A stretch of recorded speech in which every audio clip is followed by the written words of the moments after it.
Hello everyone, it's Sabrina for glimmercraft.blogspot.com. I'm doing this video presentation for a class that I'm doing at Scrapbook Parade. I may consider doing this as well for paper architecture with Sabrina. I'm not quite sure yet. But I just wanted to do a little walkthrough video so that you can see this wedding folio. Last year, around November, I believe it was, we did a 12 by 12 Christmas folio, and the class had so much fun they wanted to do another folio that was similar to that, and we discussed it during class time, and they thought a wedding one might be fun. So when Kaisercraft came out with this beautiful paper called On This Day, I knew I had to do the wedding folio class for everyone at Scrapbook Parade.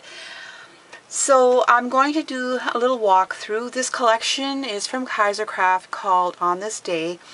And I didn't use all of the papers. I used Union and Ceremony and Proposal and One Day. Ooh, can't remember them all, sorry. But if you have a look at their collection, it's really nice. So to have a close look at it, this is 10 by 10. The one we did at Christmas was 12 by 12, and I changed the inside as well a little bit.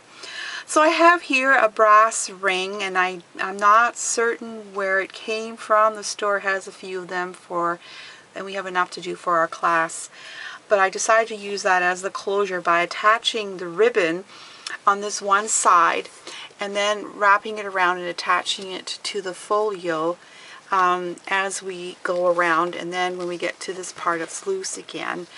And it looks like there's two ribbons, but it's actually double, so that it's folded here, and as it goes around it's double. And so I put score tape in between the two to hold them together up until this point here, so that when we get up here we have four ends to work with. And so what I did is I just kept tying bows with those ends, and that's how I got this fluffy bow. Now you can tie it however you want. You can use whatever closure you would like.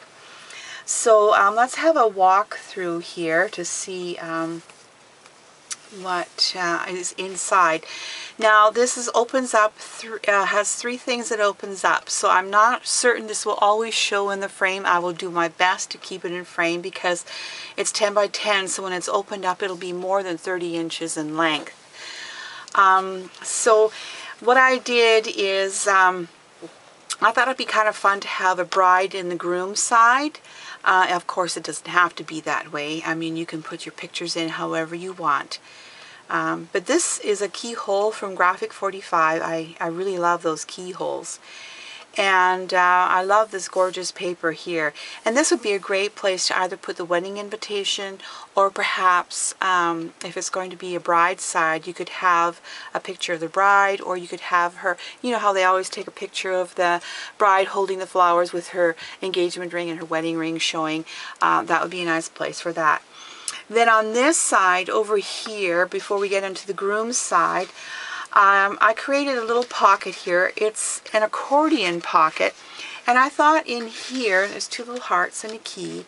They could put in love notes that they wrote to each other before they got married, cards and stuff, or they could put their favorite cards from their wedding in there, or whatever they choose to put in there.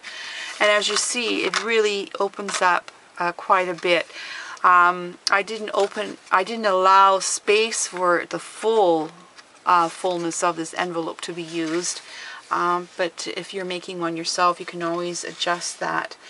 Then these tags here, they're all magnetized, and they're there just for decoration, and you can write a little something on the back. And isn't that lovely, the chair for the bride? I just really like that.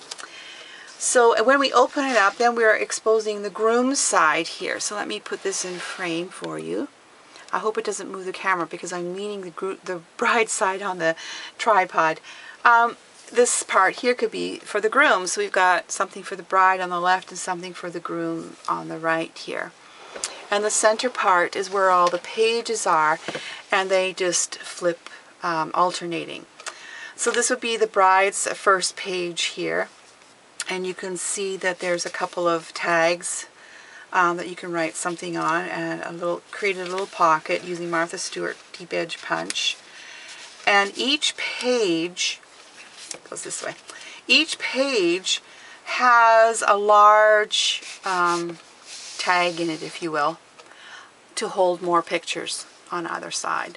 So you can see that it's large enough that it can hold a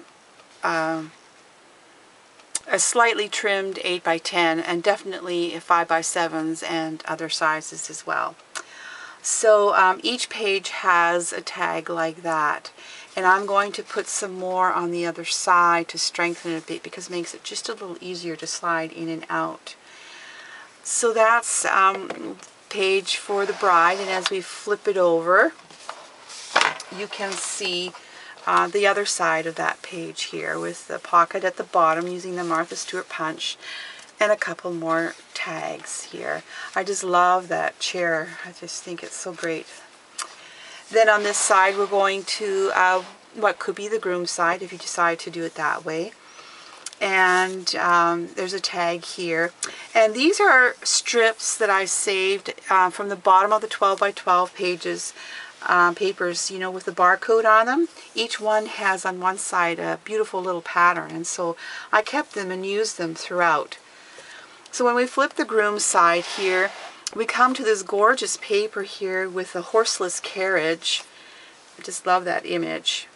And a couple more tags. And then here's some more of those little strips that I saved from the bottom. And then when we go back to the center, this will be the bride's page again. That will be flipped over.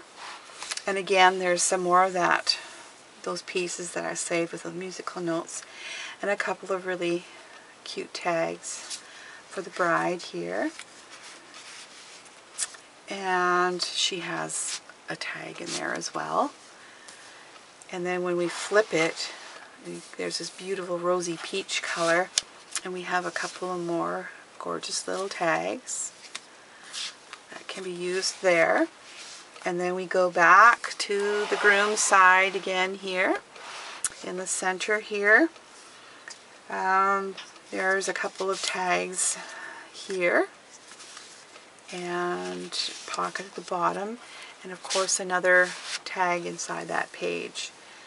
Then we're going back to the bride's side, and I just think this paper is so gorgeous. It didn't need anything, so if you wanted to put something on there, some bling or pearls or something, that might be great, but I decided to avoid pockets and covering up the beautiful flowers and stuff. And the paper, the tag inside actually is the same as this itself, and as you turn the page, this is what you see here.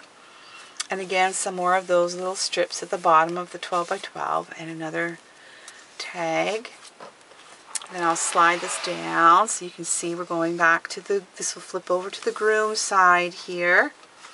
So we have all these strips here that I interwove, and you can just, you know, tuck things, smaller things in there. You don't have to use all the strips if you don't want to. And I just interwove them there. And here in the center, this will flip over to the groom side again, some more of those strips and another tag just tucked in there.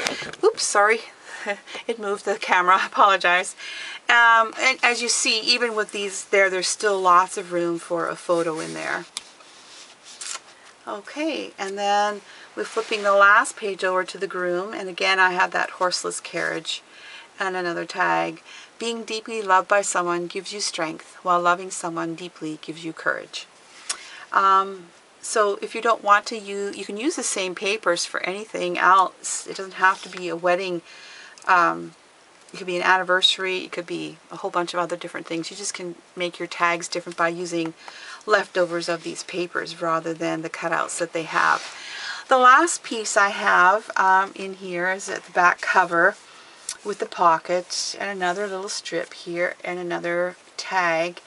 And I took a cutout, and if you're putting a photo underneath, you can see there's a 3/16 of an inch, I guess, all the way around even when you have it underneath the flower there. So if you tuck a photo in there, it'd be quite pretty having that flower over there. So that is the quick walk through. I do have one word advice for those of you that see this and may try and do one on your own. I would recommend putting all the lacy punch-out pockets on the bottom.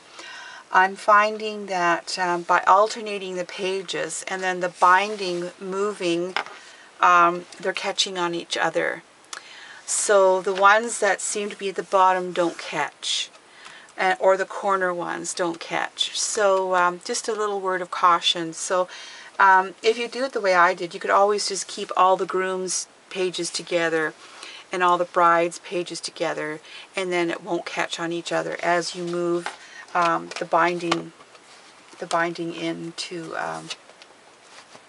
do this. See how it slides and stuff. So that's just something I learned in the making of this. So you can avoid that by going through my experience. So there you have the Kaisercraft on this day wedding folio that we're going to be making in class. So thank you so much for joining me. If you have any questions, leave them in the comments and I'll be happy to answer them. And as I said, I may decide to make another one of this to do a tutorial for my Paper Architecture with Sabrina blog, where I will sell the instructions. So if you're really interested in that, just let me know, and I'll make sure that you are aware if that gets posted. So thanks so much for joining me. Have a great day. Bye for now.